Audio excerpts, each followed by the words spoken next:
Hello everyone, welcome to Tasty Dish by Sethu Palaniappan. கருப்பட்டி syrup எப்படி செய்யலான்றத பார்க்கலாங்க.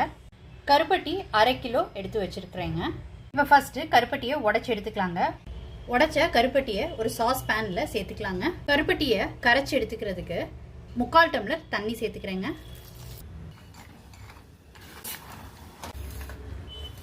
கருப்பட்டி நல்லா கரைஞ்சிருச்சு. இதை ஃபில்டர் பண்ணி எடுத்துக்கலாம். கரைச்சி வடிகட்டின கருப்பட்டியை பழையபடி அடுப்பில் வச்சு சிறப்பாக காய்ச்சிக்கலாங்க. ஒரு பிசுபிசுப்பு பதம் வந்ததுக்கப்புறம் இறக்கிக்கலாம். அடுப்பை சிம்மில் வச்சு தான் பண்ணிட்டு இருக்கேங்க. இப்போ ஒரு கொதி வர ஆரம்பிச்சிருச்சு. இப்போ அடுப்புலேருந்து இறக்கிடலாம்.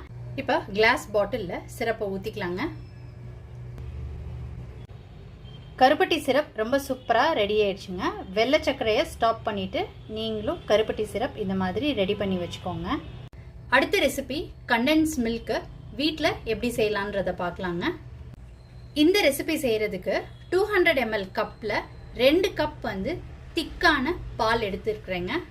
ஒரு ஹெவி பாட்டம் பேனில் 2 டம்ளர் திக் ஃபேட் மில்க் சேர்த்துக்கிறேங்க.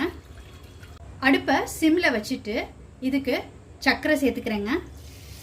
சர்க்கரை 1/2 கப்புக்கு கொஞ்சம் கூட சேர்த்துக்கோங்க. இதை நல்லா ஸ்டர் பண்ணிவிடுங்க. சுகர் நல்லா மெல்ட் ஆயிடுச்சுங்க.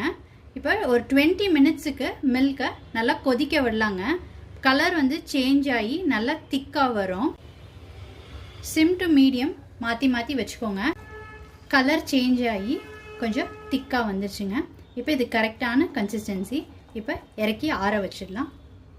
கடையில் கிடைக்கிற டெக்ஸ்சரில் கண்டென்ஸ் மில்க் வீட்டில் ரொம்ப அருமையாக ரெடி பண்ண முடியுங்க. ஸோ நீங்களும் இந்த 2 ரெசிபியும் கண்டிப்பாக ட்ரை பண்ணி பாருங்கள்.